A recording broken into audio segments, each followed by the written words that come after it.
Assalamualaikum warahmatullahi wabarakatuh. Kembali lagi bersama saya Azhar Fauzan Nugroho di mata kuliah Kalkulus.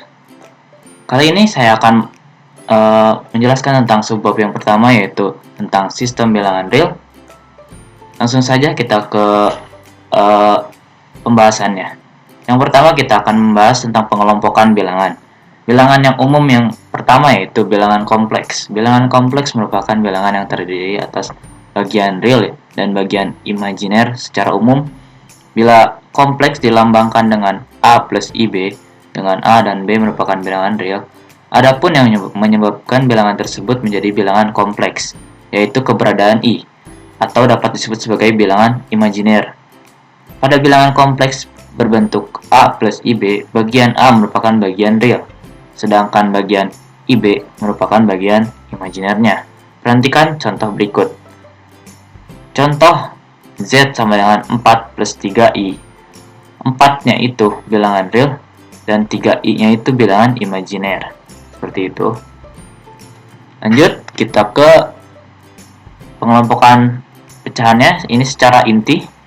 Ini sistem bilangan kompleks dibagi menjadi dua, yaitu real, imajiner. Bilangan real dibagi menjadi dua juga, yaitu ada irasional, rasional, lalu rasional dibagi menjadi dua, bulat dan pecahan.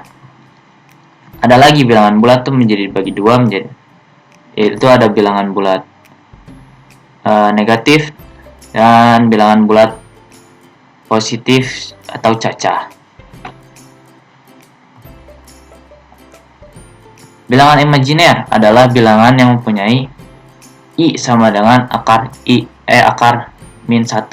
Bilangan ini biasanya merupakan bagian dari bilangan kompleks. Lalu ada bilangan real. Bilangan real menyatakan bilangan yang dapat ditulis dalam bentuk desimal seperti 2,865,547 atau 3.328.184. Dalam notasi penulisan bahasa Indonesia, bilangan desimal adalah bilangan yang memiliki angka di belakang koma, sedangkan ilmiahnya, bilangan desimal adalah bilangan yang memiliki angka di belakang tanda titik. Bilangan real dibagi menjadi dua, seperti yang tadi saya sebutkan, yaitu ada irasional dan rasional. Ya, irasional dan rasional.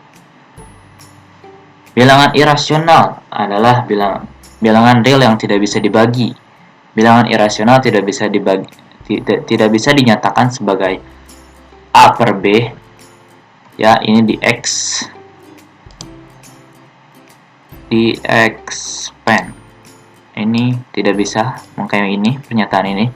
Dengan itu A dengan A dan B sebagai bilangan bulat dan B tidak bisa sama dengan 0. Contoh bilangan irasional yaitu V. V itu kan sama dengan 3,1411 yang belakangnya tidak tetap.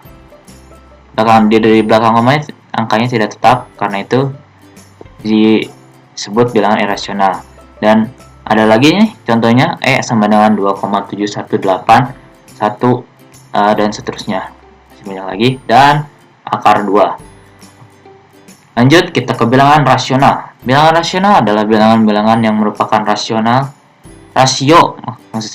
pembagi dari dua angka integer, atau dapat dinyatakan dengan pernyataan A per B, di mana A merupakan himpunan bilangan bulat dan B merupakan himpunan bulat tetapi tidak sama dengan 0. Ya, bilangan rasional dibagi menjadi dua, yaitu pecahan dan bulat. Contoh bilangan rasional, ini rasional,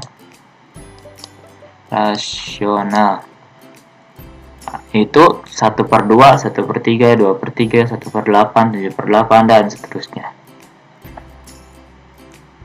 Habis itu kita ke rasional yang dibagi menjadi dua, yaitu bulat dan pecahan. Bilangan pecahan adalah bilangan yang dapat dinyatakan dalam bentuk dengan A dan B adalah bilangan bulat dan B sama dengan 0, di mana untuk bilangan A disebut pembilang dan B penyebutnya. Bilangan pecahan dibagi menjadi dua, yaitu ada bilangan berulang dan bilangan berhenti. Bilangan berulang contohnya 0,88 sama dengan misalkan 8/9, dan ada lagi misal 0,7575 sama dengan 75/99. Bilangan berhenti, contohnya 0,5. 0,5 itu kan setengahnya kan, 1/2 berarti. Lanjut kita ke bilangan bulat. Bilangan bulat dengan simbolnya Z. Bilangan bulat adalah bilangan yang terdiri dari bilangan asli, bilangan 0 dan bilangan negatif. Bilangan bulat dibagi menjadi dua, yaitu bilangan bulat negatif dan bilangan cacah.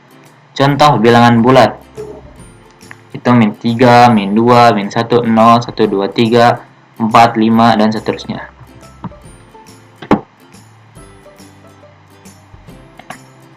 Kita ke pembagian bilangan bulat negatif, bilangan cacah, dan bilangan asli. Nah, kan ini bilangan bulat dibagi menjadi 3, yaitu bilangan bulat negatif, bilangan cacah, bilangan asli. Bilangan bulat negatif itu yang kayak gimana? Bilangan bulat negatif. Maaf ya, ini karena otomatis keyboard. Nah, negatif adalah bilangan yang lebih kecil atau kurang dari 0, atau bisa dikatakan bilangan yang letaknya di sebelah kiri 0 pada garis bilangan. Contohnya, bilangan bulat negatif itu -1, -2 maksud saya, -3, -4, -5, dan seterusnya. Lalu ada bilangan cacah. Bilangan cacah adalah bilangan asli yang ditambah dengan 0. Bilangan cacah dibagi 2, yaitu 0 dan bilangan bulat positif. Contoh bilangan cacah 0, 1, 2, 3, 4, 5, 6, 7, 8, 9. Nah, ada lagi nih bilangan asli. Bilangan asli itu ada bilangan himpunan yang bulatnya positif yang bukan 0. Nama lain bilangan ini adalah bilangan hitung atau bilangan yang bernilai positif, integer positif. Contoh bilangan asli 1, 2, 3, 4, 5, 6, 7, 8, 9, dan seterusnya. Nah, perbedaannya dengan bilangan cacah dan asli itu, bilangan cacah tuh 0-nya dimasukkan, kalau bilangan asli 0-nya tidak termasuk. Seperti itu. Lanjut, pengelompokan bilangan real. Nah, bilangan asli dengan simbolnya n, lalu ada contohnya ini 1, 2, 3, 4, 5, dan Z bilangan bulat. Contohnya -2, -1, 0, 1, 2, karena termasuk bilangan bulat negatif sama 0 dan bilangan bulat positif. Lalu ada bilangan rasional dengan simbolnya Q, yaitu dengan yang bilangan yang dapat dinyatakan dengan A per B. Lalu ada bilangan real, bilangan real yang semuanya mencakup semuanya ini. Nah, Q, irasional. Contoh bilangan irasional: akar 2, akar 3, V, E, dan VE. Nah, di sini ada garis bilangan. Garis bilangan yang ke kiri disebut integer negatif atau bilangan bulat negatif ke sini. Nah, negatif ke sini positif. Akar 2 kenapa bisa ada di sini? Karena akar 2 tuh kalau dibagi hasilnya 1,41 berapa dan 1,4 dan seterusnya. Dan di antara dua ini termasuknya. Bukan 1,5 ya, beda lagi. Nah, kalau akar 3 itu kan 3,14, berarti 3,14 di antara 3 dan 4. Nah, pada garis bilangan real, setiap titik menyatakan sebuah bilangan real. Sebaliknya, setiap bilangan real dapat dinyatakan sebagai sebuah titik pada garis bilangan real. Oke, sebagai perbandingannya, himpunan semua bilangan rasional tidak dapat dinyatakan sebagai sebuah garis. Untuk selanjutnya, R menjadi himpunan semesta kita. R-nya rasional real. Nah, intervalnya. Nah, ada himpunan X kurang dari A. Ini agak gambarnya seperti ini ya. X kurang dari. Berarti X kurang dari itu ke sini. Kan ini gambar garis bilangannya ke sini. Ini negatif, ini 0, ini plus. Nah, kalau ke kiri negatif, ke kiri negatif, ke kanan positif. Nah, karena di sininya X, berarti ditulis intervalnya min tidak terhingga, koma A. Titiknya dikosongkan ya. Nah, kalau yang kedua itu X kurang dari sama dengan A. Nah, penggambarannya seperti ini. Titiknya dihitamkan karena memakai kurang dari sama dengan. Kurang dari sama dengan kurung tutupnya menggunakan kurung siku. Lanjut kita ke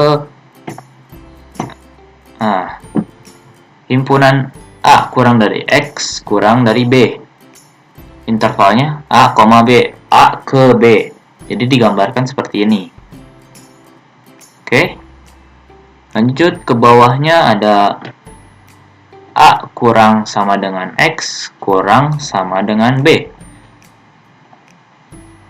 Dua-duanya kurung buka menggunakan kurung siku, kurung tutup menggunakan kurung siku juga. Digambarkan dengan titik yang dihitamkan ya. Dan ada lagi, lanjut. Nah, X lebih dari B. B, tidak terhingga. X lebih B, tidak terhingga. Berarti B ditulis ke kanan.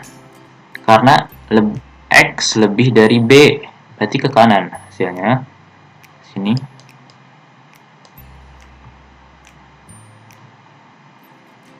Nah, lanjut kita ke X lebih dari B. B, tidak terhingga.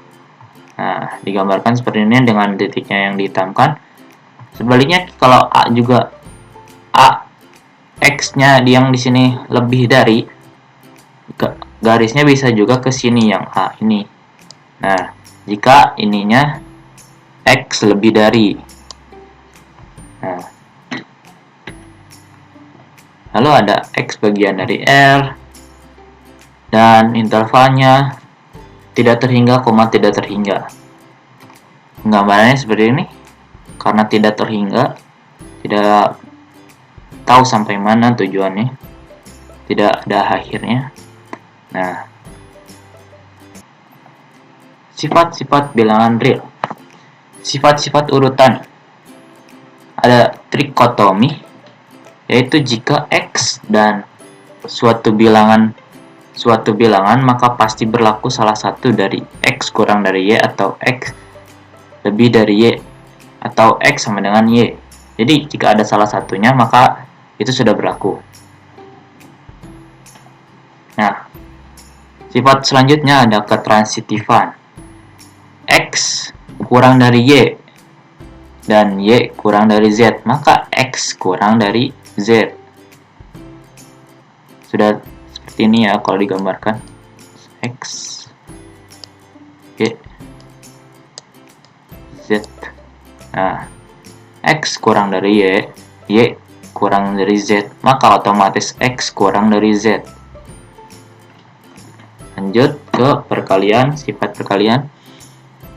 Jika sifat perkaliannya Z lebih dari atau Z-nya lebih dari positif dan X kurang dari Y, maka X kali Z, ini kali Z kali Y, X kali Z kurang dari Y kali Z. Sedangkan misalkan Z kurang dari 0 atau negatif dan X kurang dari 0 kurang dari Y, ini maaf ya, sorry, kurang dari Y, maka X kali Z lebih dari YZ. Nah, lanjut ke sifat terakhir, yaitu penjumlahan. Jika X kurang dari Y, maka X plus Z kurang dari Y plus Z.